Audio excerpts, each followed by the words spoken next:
conheci um grande amigo. Ele é filho de Deus, Pai. O seu nome é Jesus Cristo. E nele a gente pode confiar. A gente pode confiar. Jesus, Jesus. Boa noite, meus irmãos. Hoje nós vamos ter um momento para estudo da Palavra de Deus e nós vamos abordar o tema a existência de Deus e sua relação com o homem. Vamos falar um pouco sobre a fé, sobre o crer em Deus ou não crer. Nós vamos dar uma introdução sobre a questão do ateísmo. Na próxima semana, nós vamos falar mais sobre esse assunto. Vamos abordar a questão do ateísmo. Vamos falar sobre as formas ou os tipos de ateísmo que existem. Pelo menos alguns deles. Mas hoje vamos abordar a questão da fé, do crer em Deus diante da vida e da doutrina da salvação, e vamos inclusive ter depoimento de algumas pessoas nesse sentido.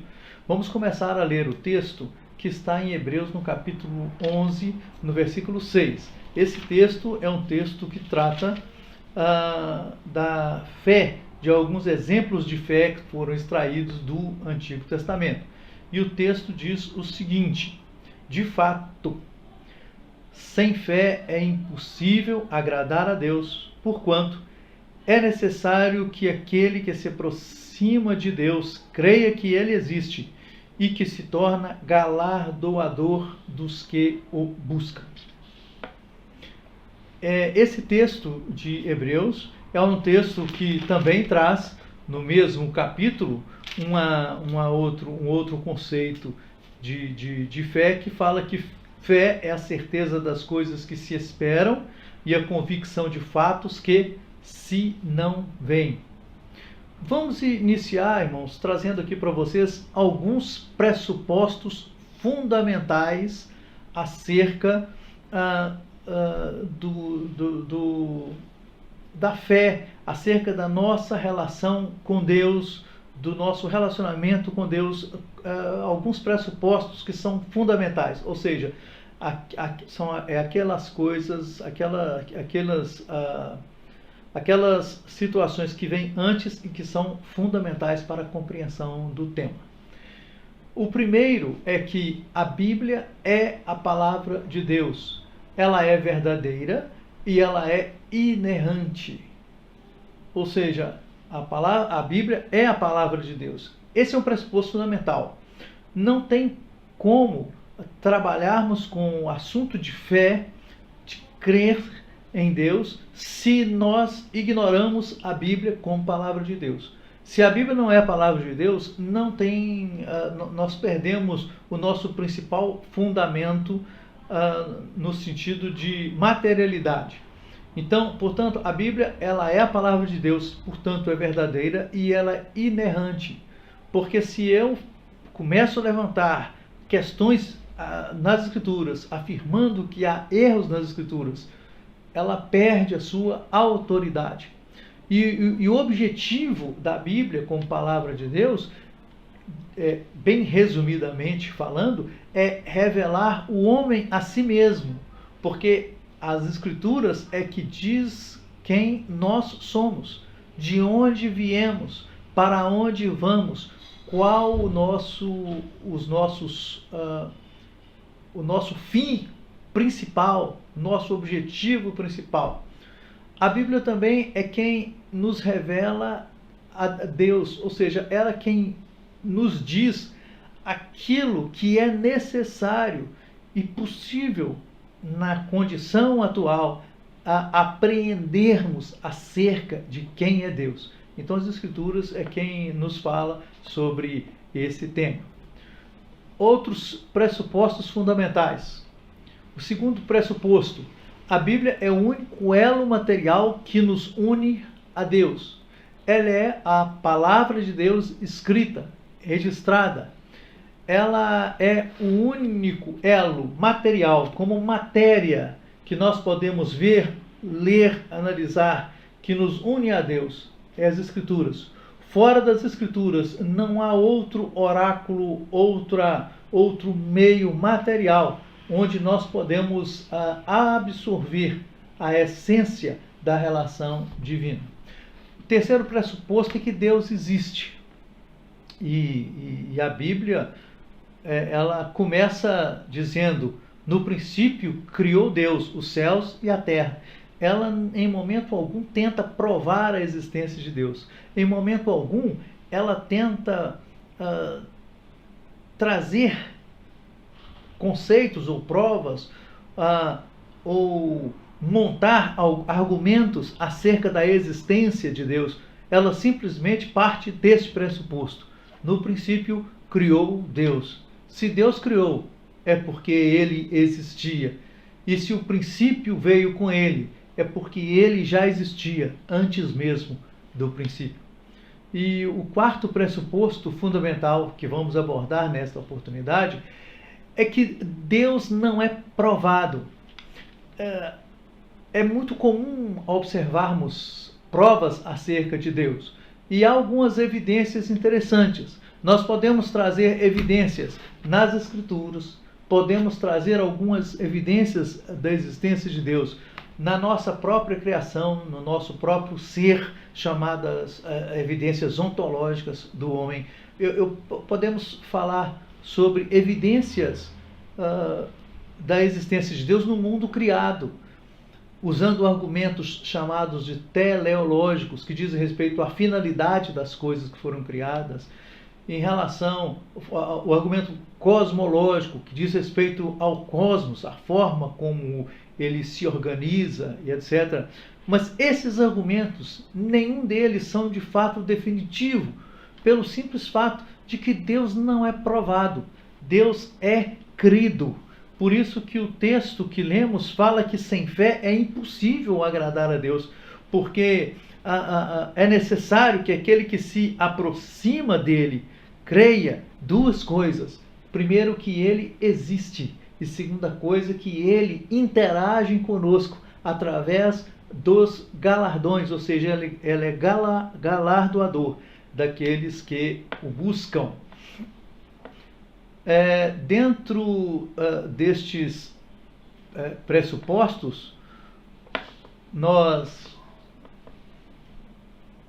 podemos também concluir que ninguém nasce ateu. É estranha essa afirmação, mas veja só, como ninguém nasce ateu? Então vamos lá, por que ninguém nasce ateu? Diante dessa afirmação, nós temos que responder uma pergunta. Nós fomos criados com o quê? Quando nós viemos à existência, o que veio junto conosco, anexo a nós mesmos? Primeiro, veio junto com nós um senso chamado senso de divindade, senso da existência de um ser superior a nós, senso da existência de um Deus. Isso é inato em nós. O homem nasce com este senso. E as Escrituras nos evidenciam isso, nós vamos ver daqui a pouco.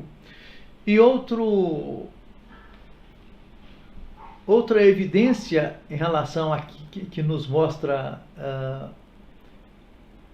com que nós fomos criados, ou seja, nós viemos à existência com qual elemento, ou com qual senso, que é o senso de religião, senso de religiosidade. O homem é um ser religioso, e nós encontramos também esta realidade nas Escrituras. Vejamos em Romanos capítulo 2, versículo 15, esse texto diz o seguinte: estes mostram a norma da lei, gravada onde? No seu coração, testemunhando-lhes também a consciência, testemunhando-lhe também os seus pensamentos, mutuamente acusando-se ou defendendo-se. O texto está dizendo que o homem ele veio à existência com a lei de Deus gravada no coração. Há parâmetros gerais da lei de Deus que estão no seu coração. De tal forma, irmãos, que com raras exceções, numa pessoa normal, aquilo que é certo e aquilo que é errado, há um certo consenso entre as pessoas, ainda que na prática esse consenso não exista, mas na teoria, no aspecto de conceitual, há um certo consenso quando nós falamos sobre isso, né? Veja só outro texto, que é Atos 17, 28. Ele diz: pois nele vivemos, movemos e existimos, como alguns dos vossos poetas têm dito, porque dele também somos geração. O apóstolo Paulo está falando isso no Areópago, no meio de filósofos e no meio de poetas e dentro da elite pensante de Atenas do seu tempo. Portanto, irmãos, ele está argumentando aqui que os poetas daquelas pessoas que o estavam ouvindo afirmam que somos de Deus, somos geração de Deus. Ou seja, aqueles poetas, mesmo não tendo conhecimento do Evangelho, eles tinham um senso de uma divindade existente no meio deles. E se ninguém nasce ateu, é a nossa afirmação.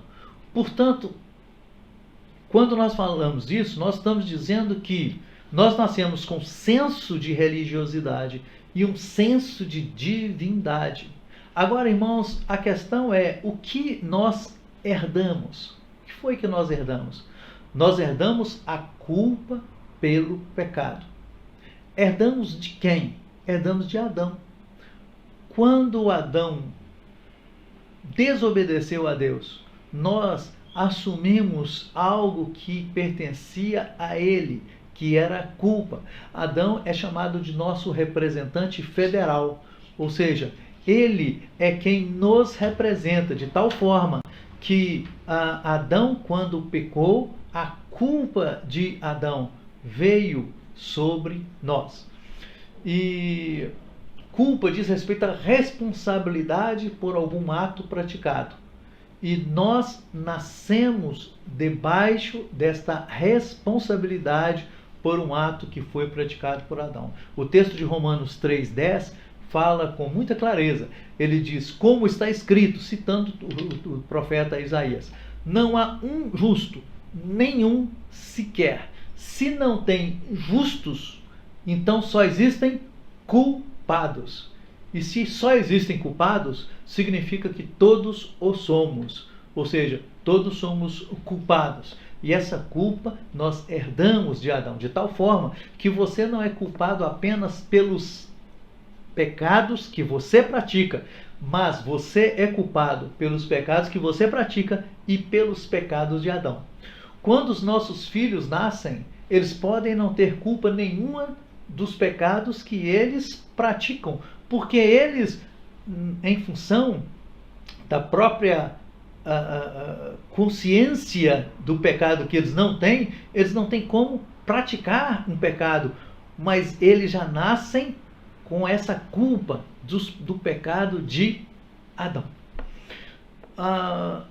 Outra coisa, irmãos, que nós herdamos, além da culpa pelo pecado, é que nós herdamos a corrupção. O que nós chamamos de corrupção? O termo corrupção é aquilo que estraga, aquilo que vai corroendo, que vai apodrecendo, que tende a piorar a cada dia. A corrupção é também chamada de inclinação para o pecado. A corrupção é a tendência ou inclinação que nós temos de praticar o mal, de praticar o que é errado, de praticar aquilo que desobedece a Deus, aquilo que contraria as Escrituras. É uma tendência, irmãos, uma tendência. Nós temos uma inclinação a isso. As pessoas, antes de conhecerem as Escrituras, elas têm uma noção muito pequena desta inclinação. À medida que nós vamos conhecendo as Escrituras, essa consciência desta inclinação para o pecado, ela vai intensificando na nossa vida. Veja o que o texto de Eclesiastes 8 nos ensina em relação a isso. Ele fala que o coração dos filhos dos homens está inteiramente disposto a praticar o mal. Portanto, nós vemos que a corrupção, ela nasce onde? Ela nasce no coração. A corrupção nasce no coração. Eclesiastes 8:11. O coração dos filhos dos homens está inteiramente disposto a praticar o mal. No coração nasce essa corrupção. E vamos ver algumas consequências dela. A primeira é a ignorância. Ignorância é a pessoa não saber. A pessoa não sabe que existe essa inclinação, ou não percebe que existe essa inclinação. Ela nunca leu nas Escrituras, ou ninguém nunca falou com ela. Então, quando você não sabe disso, você não percebe o risco que é essa inclinação na nossa vida. Outra consequência é a alienação. Alienar é distanciar, é afastar, é distanciar. A corrupção em função herdada dos nossos primeiros pais nos motiva ao erro e, portanto, à alienação, ao afastamento das Escrituras, da lei de Deus, da vontade de Cristo revelada na palavra. Outra consequência da corrupção é a independência, ou o desejo de independência. É o desejo de ser independente das Escrituras, independente de Deus, independente de qualquer grupo religioso, independente de qualquer meio externo para tomar decisões. A pessoa normalmente diz: eu faço o que eu quero, eu vou onde eu quero, eu sou senhor de mim mesmo. Ou seja, as minhas decisões são decisões voluntárias, é uma questão opcional. E a mesma coisa, irmãos, em relação à questão da fé. Veja, a incredulidade ou o ateísmo, ele é uma questão voluntária.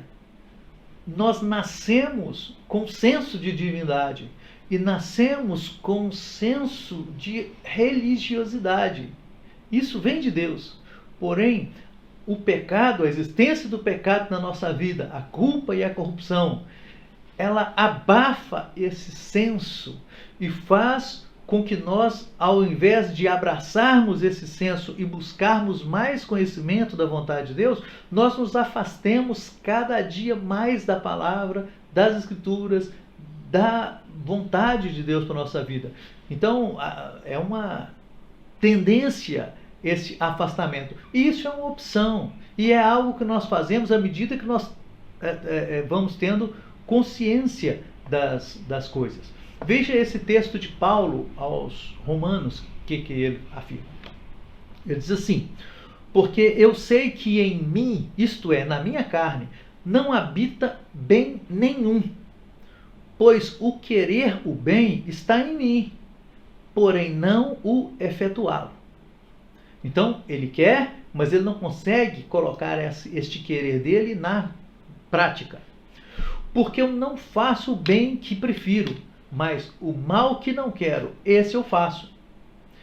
Mas, se eu faço o que não quero, já não sou eu quem o faz, e sim o pecado que habita em mim. E o que é que Paulo chama de pecado? Ele chama de pecado a sua inclinação. É uma tendência que ele tem nele, uma força que tem dentro dele, que o inclina para o mal. E essa inclinação cria um conflito dentro de nós, dentro daqueles que conhecem as Escrituras. Por isso que as pessoas correm, porque viver nesse conflito não é fácil. A cada dia você percebe os seus erros, as suas falhas, e você é chamado pelas Escrituras a rever a sua vida, as suas práticas, rever o seu vocabulário, rever as suas relações, rever as suas intenções, rever os seus pensamentos. E isso não é fácil. Por isso as pessoas se afastam dessa situação. Nós vamos ver, irmãos, algumas questões práticas em relação à fé. E nós vamos ver uma entrevista agora que foi feita com Luiz Pondé. Luiz Pondé é um filósofo formado pela USP, 61 anos, ele é pernambucano e ele é muito ouvido nas mídias sociais.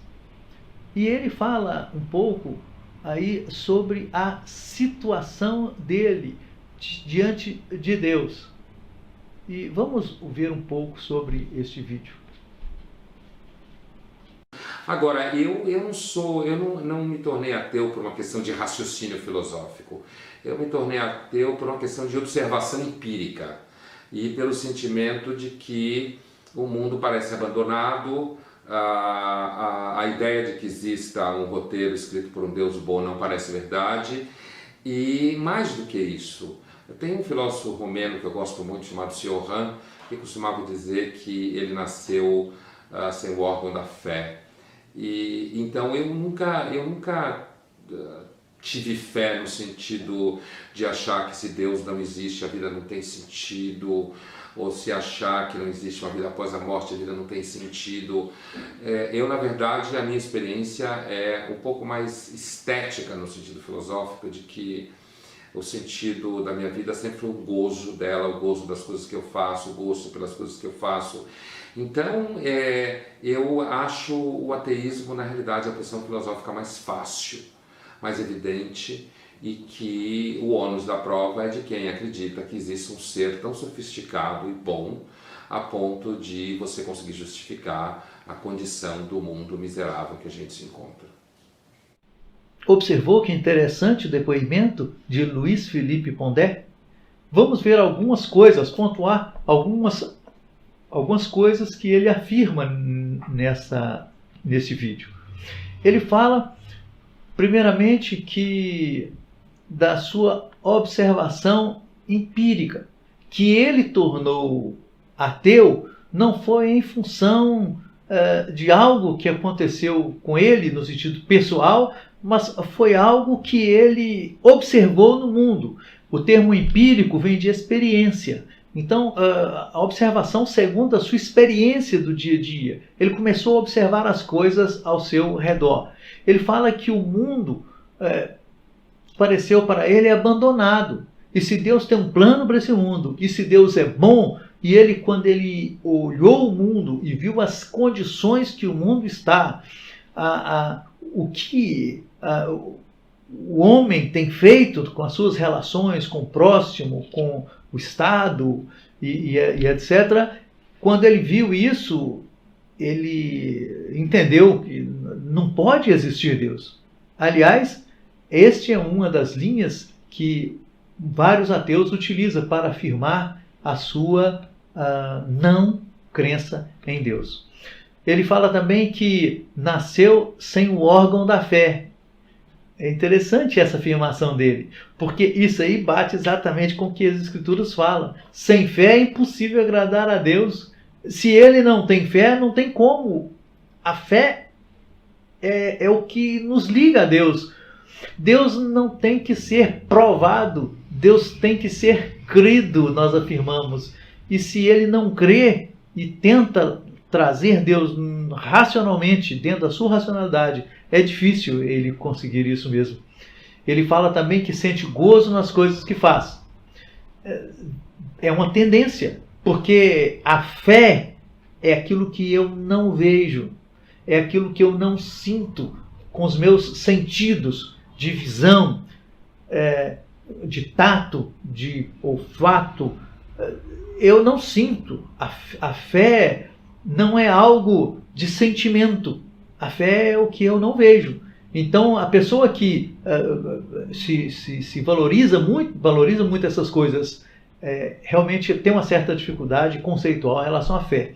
E ele afirma também que ser ateu é mais fácil, porque é mais fácil eu dizer que não creio e não ter que provar nada. As escrituras não falam isso. É o que nós vimos no início. Que Deus existe é pressuposto. Se eu não creio nisso, o resto da casa se desmorona. Crer em Deus é a base. Por isso que a Bíblia fala que nós nos aproximamos a Deus através da fé. Por isso que a Bíblia diz que ela nos convida a crer no Senhor Jesus. Não é isso que Paulo fala lá no livro de Atos? Crê no Senhor Jesus e será salvo, tu e tua casa. A crença, a fé é a base para um relacionamento com Deus. Vamos falar também, ouvir o depoimento também de Leandro Carnal. Ele é um gaúcho de 57 anos e é historiador da Unicamp, também muito ouvido nas mídias sociais. Vamos ouvi-lo um pouco. No seu caso, como também de milhões de pessoas, acreditavas ou estava sendo imposto algo, ou talvez nem prestasse atenção e daqui a pouco parou de acreditar. Apareceu uma luz de um ateu e disse: venha, Leandro Carnal, saia desse lado. Teve algum ato? Não tem nenhuma epifania, que a gente chamará, uma revelação. Sim. Não tem nenhum fato concreto, algo ao estilo Paulo a caminho de Damasco, e uma luz o derruba e ele fica cego. Não. Como eu explico no livro, houve um processo biográfico que foi me deixando com estranhamento crescente. Na liturgia eu era muito católico, eu fui jesuíta, que foi tendo a sensação crescente de que não havia ninguém do outro lado. E um dia, simplesmente, essa sensação me dominou. Não nasceu de nenhuma decepção com a igreja. Na igreja católica eu conheci gente maravilhosa, devo muito a meus formadores, no Colégio São José, Freiras Franciscanas, na Companhia de Jesus. Muito do que eu sei, do que eu aprendi, tenho a ver com esses formadores e sou muito grato a eles. E eu não tenho nenhuma decepção grave com a igreja. O meu problema foi que foi deixando de fazer sentido. É quase um processo natural.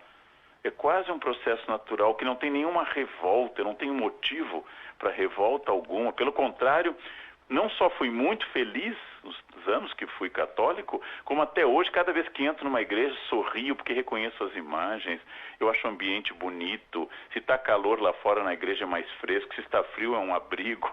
Hoje, religião como prática de vida não faz sentido para mim. Como objeto de estudo, é uma das coisas que eu mais gosto de estudar. Não há um dia que eu não leia extensamente a Bíblia. Viu que interessante o depoimento de Leandro Carnal? Vamos ver algumas coisas que ele afirmou. Ele nos disse no vídeo que ele tornou o ateu através de uma sensação crescente, que não havia ninguém do outro lado. Irmãos, como é terrível isso, né? Como o coração do homem é frágil. É frágil. Como o coração do homem é frágil para se firmar.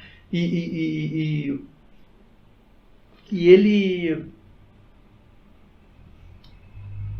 ele nos evidencia, ele afirma ter sido um fervoroso fiel na doutrina católico-romana. E de repente ele abriu mão de tudo e se tornou um ateu. Ele afirma que o processo foi um processo bem próximo do natural. As coisas foram deixando de fazer sentido. Como é que as coisas deixam de fazer sentido na vida de alguém? Por certo, sem questionamentos a pessoas que deveriam ter respostas a esse questionamento. Talvez um afastamento da sua comunhão com as Escrituras ou comunhão com o Deus em que ele dizia crer. Vai afastando. É um processo de deixar. Por isso que nós devemos ter muito cuidado, irmãos, com esses afastamentos. Por isso que o escritor aos Hebreus mesmo diz mais adiante aqui que não devemos deixar de congregar, como é costume de alguns. Você vai deixando, vai abandonando aos poucos, e quando você percebe, você já está tão longe que aí já não dá para voltar mais. Ele afirma que ele lê a Bíblia, mas a religião para ele não faz sentido. Olha só, ele trabalha com as Escrituras dentro da sua racionalidade, mas ela não faz sentido religioso para ele. A Bíblia é o elo material que nos liga a Deus. Só que esse elo material, por si mesmo, ele é insuficiente para isso. Ele depende da ação do Espírito Santo no nosso coração. Quando nós lemos a palavra de Deus, é o meio onde o Espírito Santo que ele usa para tocar em nós, para mover o nosso ser, para direcionar o nosso coração. As Escrituras é um meio para isso. Por isso, as Escrituras ela é o elo externo, mas nós precisamos também de um poder que haja em nossa subjetividade. A palavra de Deus é um meio objetivo, mas o Espírito do Senhor é um meio subjetivo, porque ele não age externamente apenas, mas ele age internamente. Ele age na nossa mente, ele age no nosso coração. Ele é que nos faz ler as Escrituras e enxergar nelas sentido, razão para a nossa vida. Veja só o outro depoimento, o último que nós vamos ver nesta noite, de Ariano Suassuna. Ariano Suassuna é uma pessoa uma pessoa muito divertida. Dando sequência ao último depoimento desta noite, vamos ouvir Ariano Suassuna. Ariano Suassuna é um paraibano que faleceu já aos 87 anos. Muito ouvido, tem sido ouvido até mais depois da sua morte, que muitos que não conheciam passaram a conhecê-lo através dos vídeos existentes. E ele é um dramaturgo, romancista, poeta, e formado pela Universidade Católica de Pernambuco. Vamos ouvir então o que ele diz. Você acredita em Deus? Acredito. Como é isso? Eu não conseguiria conviver com essa visão amarga, dura, atormentada e sangrenta do mundo. Então, ou existe Deus, ou então a vida não tem sentido nenhum. Bastaria a morte tirar qualquer sentido da existência, não é? Viu, irmãos, que interessante é o depoimento dele. Uma pessoa de mais idade, ele é um católico convicto, ele fala que ele é adepto da religião católica em alguns de seus vídeos, e ele afirma claramente: eu acredito em Deus. E eu queria ler com você essa declaração que ele dá acerca de Deus. E ele diz: eu não conseguiria conviver com esta visão amarga, dura, atormentadora e sangrenta do mundo.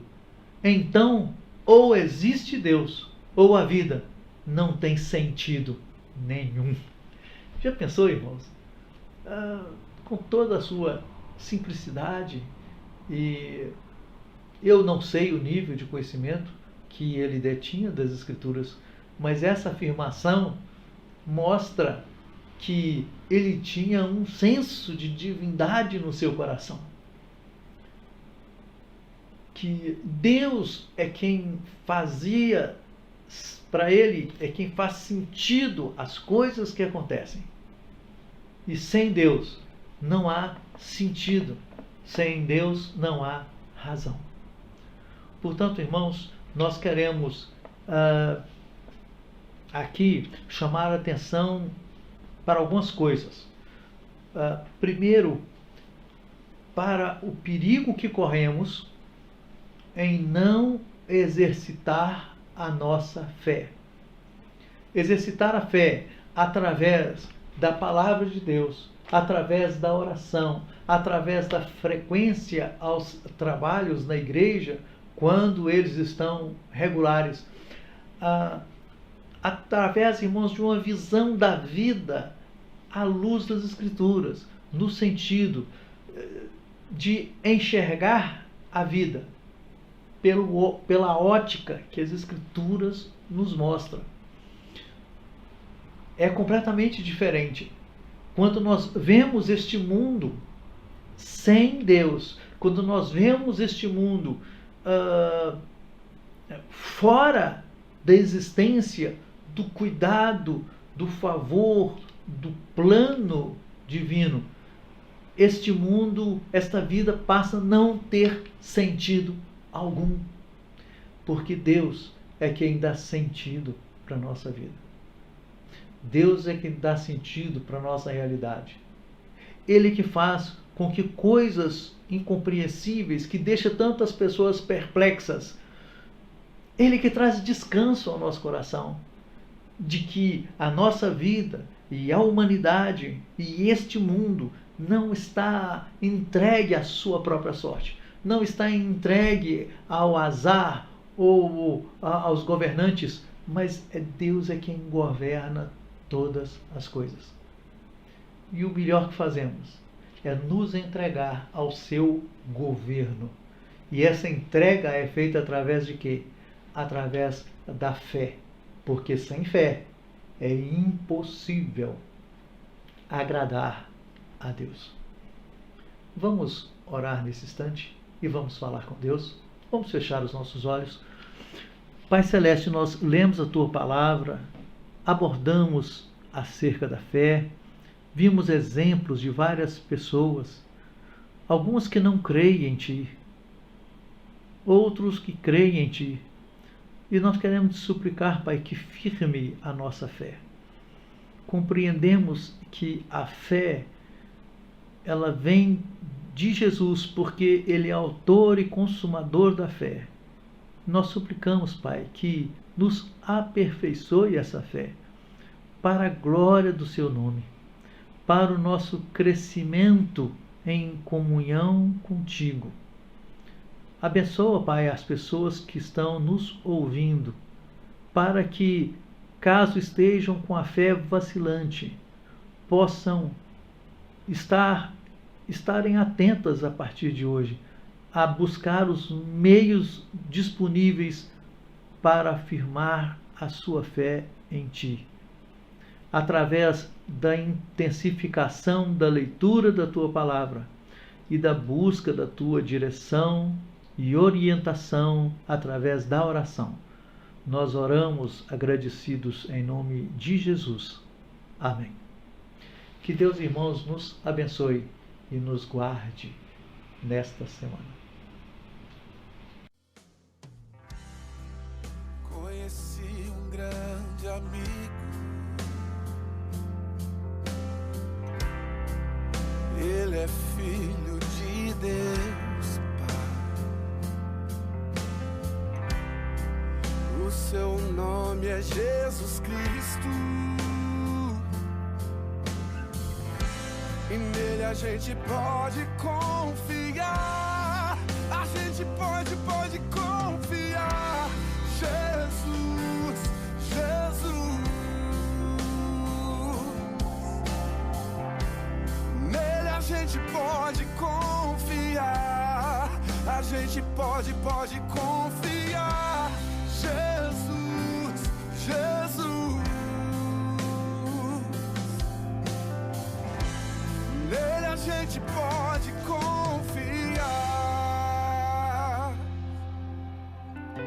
Você só pode ser feliz tendo Jesus no